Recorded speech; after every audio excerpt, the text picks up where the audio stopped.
So, time to change the brake pads on my 2018 Mazda 3 Sport.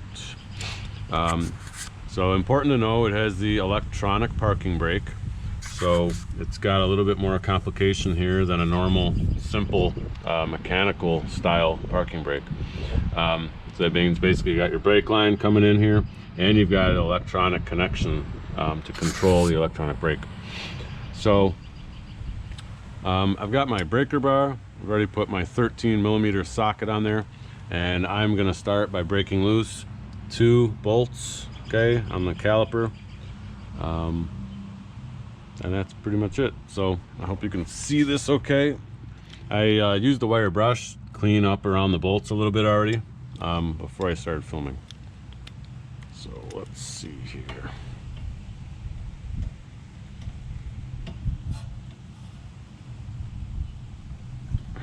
Okay. So with these, once you break it a little bit loose, you're still gonna have to get a socket, or I'm sorry, a adjustable wrench or some other wrench onto the other side here to prevent it from spinning.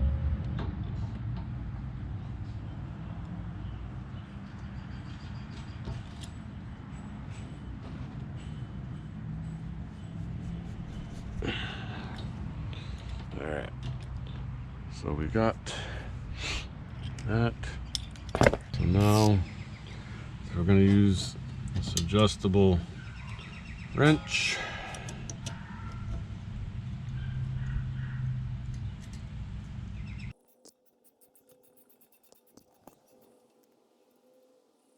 Okay, so we'll set that aside. I didn't know that, so it's got a Torx bit on it. Okay, that's cool. I didn't see that before. Doesn't help you per se, other than the fact that it gives you more flexibility in your tools, which is always good, I think.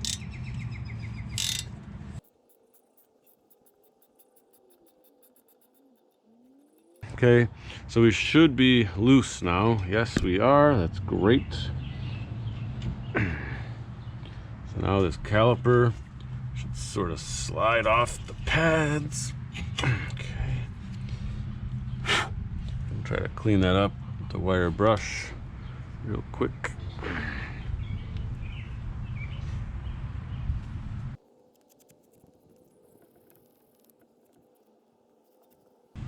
Okay, so then carefully set the caliper to the side. It's not always super easy to find a way to do that, but usually they design these, there's a way that it kind of sits there, so kind of like that. Next step is to remove the pads from both sides of the rotor. Now you might just be able to pry the pad right off here.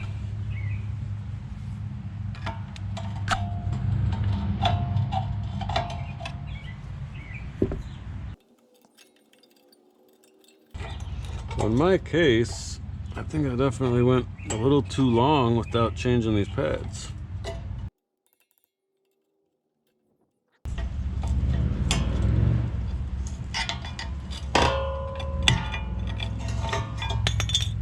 Okay, so in my case, I did a bad thing, and I have completely worn down my brake pad, and this was essentially steel to steel, which is always terrible. So that's why I was getting a little bit of noise back here.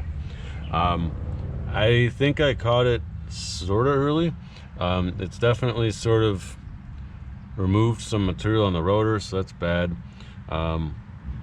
We'll put the new pads on. We'll see if the noise goes away. We'll see if my braking performance is okay.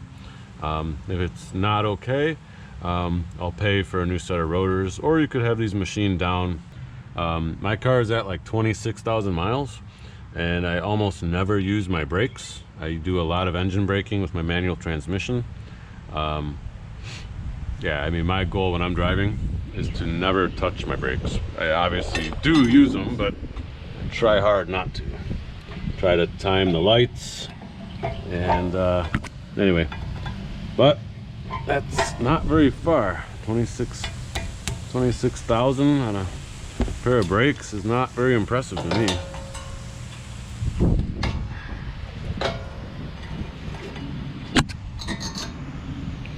Okay. So on the interior, we do have a little bit of surface left there. So on the exterior, it's gone. On the interior, you can see there's still a little bit of pad, like 1/8 of an inch. So that's good. That means we're only hurting the rotor on the one side. Still not good, but anyway. All right, so let's use our wire brush again. Let's clean up around here so that our new ones fit in pretty good. Your rotor should spin freely without any noise or issues. Let's see here.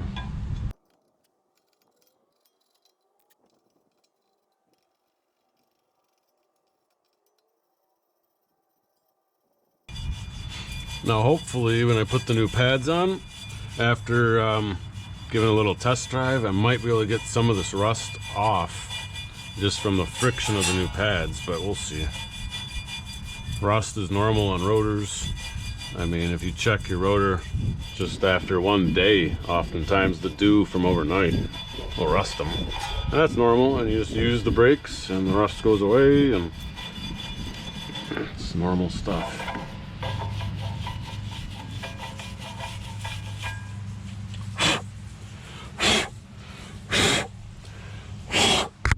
I went to AutoZone. I think these are like $40 for the rears and then $40 for the fronts. So anyway, these are the mid-tier. They're the ceramic brake pads. Bosch, turns out, is the one who makes these for AutoZone. Okay, so there is a difference. The one in my right hand, you can see, has 2 extra features. It's got a little nipple there and a nipple here and sort of metal piece there. I'm not sure. So let me check the instructions again and see what it tells us about that. Looking at the ones I pulled off, the interior, which is also denoted by the piston pressure point marks there, has this piece here. So we'll make sure that we put that on the interior. So this one, or this thing here. Okay. So let's see. Slide this boy in here.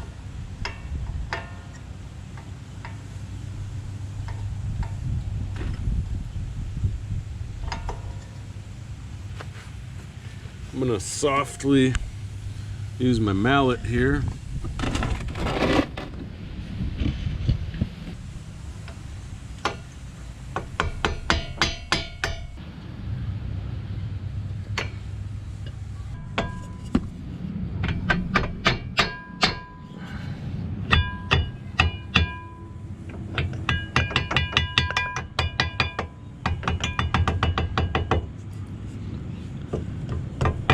Okay, I'm no expert, but that's my tough love approach. So that's in there. That's where we wanted it.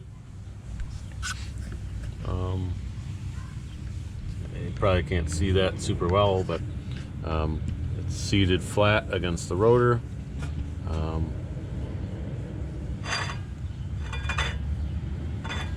But that's a good fit. So let's get this other side. Should be able to see a little better.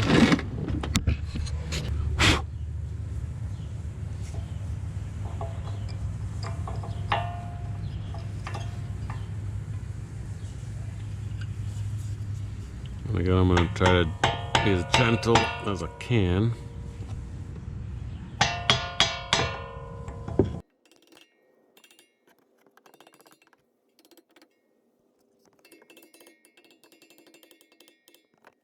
Okay.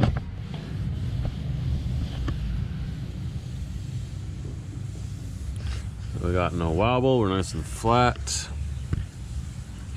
So I think we're good. So the spring clips are in place. So that's from the alternate view. Can still spin. I know it's going to be tight because of how thick they are to start, but That's what we want. Nice thick material ready to help me brake. Okay, so I won't lie to you, this next part I've discovered kind of sucks. So this stage is where we're going to compress the piston, and with the electronic parking brake mechanism, what I've found, and I really don't know if I'm doing this at all in an ideal way, but I'm going to alternate with compression, and then I'm going to switch to channel locks and rotation clockwise. I'll show you in a minute. But so that's our piston. So that's what applies hydraulic force, squeezing the brake pads together to stop the vehicle. Now, because I just put thicker pads on, I need to get this piston back into its sleeve there more, at least like a centimeter. So I'm gonna push on here, and then I'm gonna rotate clockwise. I'm gonna spin this cylinder.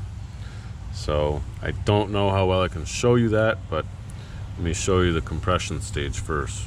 You can use kind of whatever you got. I happen to have this wood clamping set that seemed to work okay.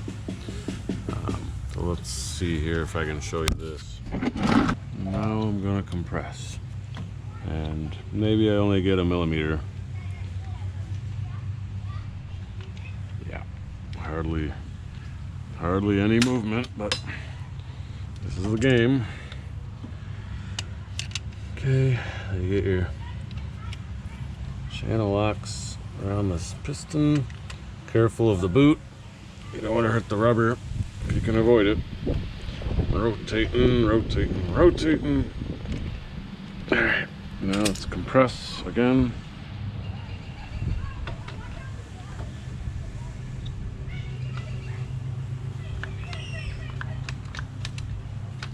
Okay, another millimeter or two. Set that down. Let's get in there with some more rotation. Rotating, rotating, rotating.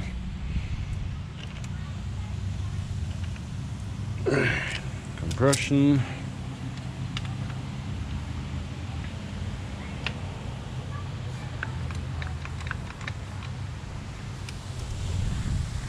Okay, got another millimeter.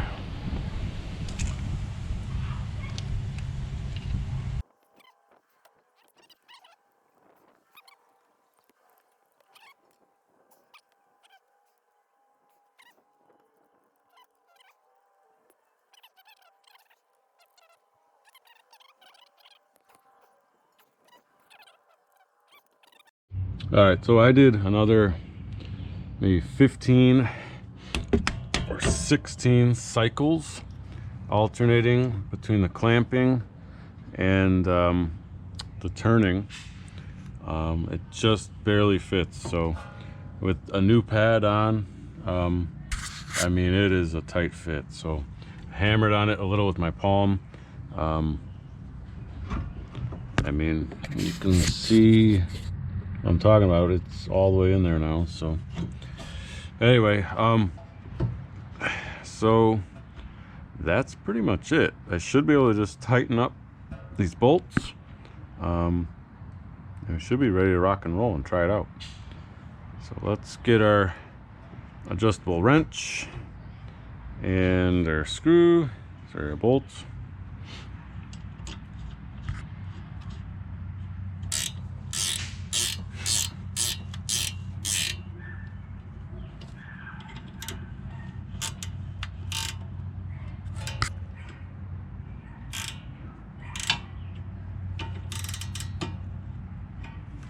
So try not to hurt your rubber here. So you gotta tighten it only on the one side without letting the other side rotate. Okay.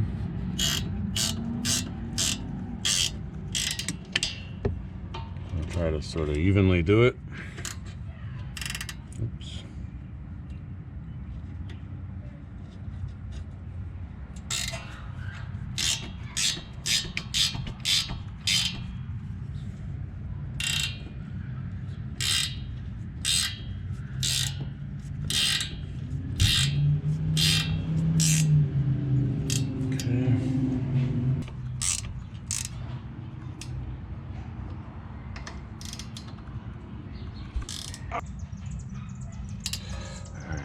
get our breaker bar. Give it the finishing touch.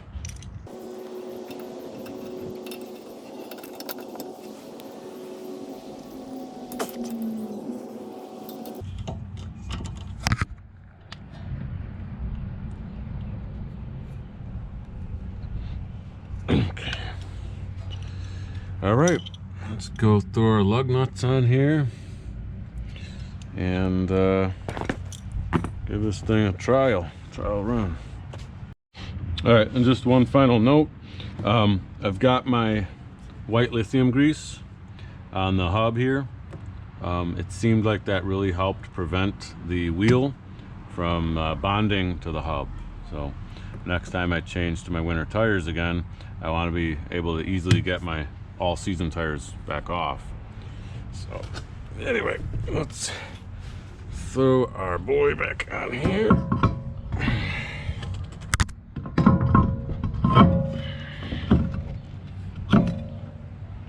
Okay. You've seen me do this a few times, so I'm not going to record anymore. But anyway, I'm going to throw the lug nuts on.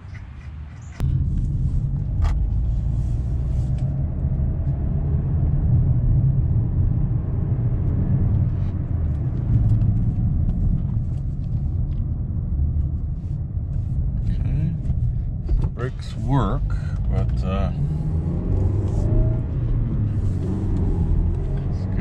speed, and then we'll push on a little harder to give them a little bit of wear.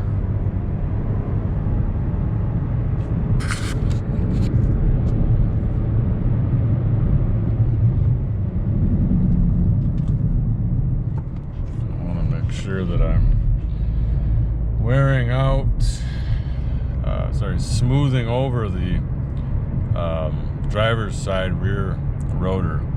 A little bit of damage was done because that one external outside rear pad there wore down all the way to the metal. So yeah, you gotta really be disciplined. If you start hearing any kind of sounds that you don't recognize as you're driving, especially as you're braking, that's exactly what that sound is. That means your pad is worn out and you are now starting to have metal on metal contact, i.e. you are damaging your rotor and therefore damaging part of your car. I mean, rotors are not expensive, whether you're replacing them or turning them, but still, save yourself the money, catch it early enough, avoid the damage, and yeah. That's it. So I think our brake pad replacement was successful. Finish doing my test drive here, and we'll call it a day.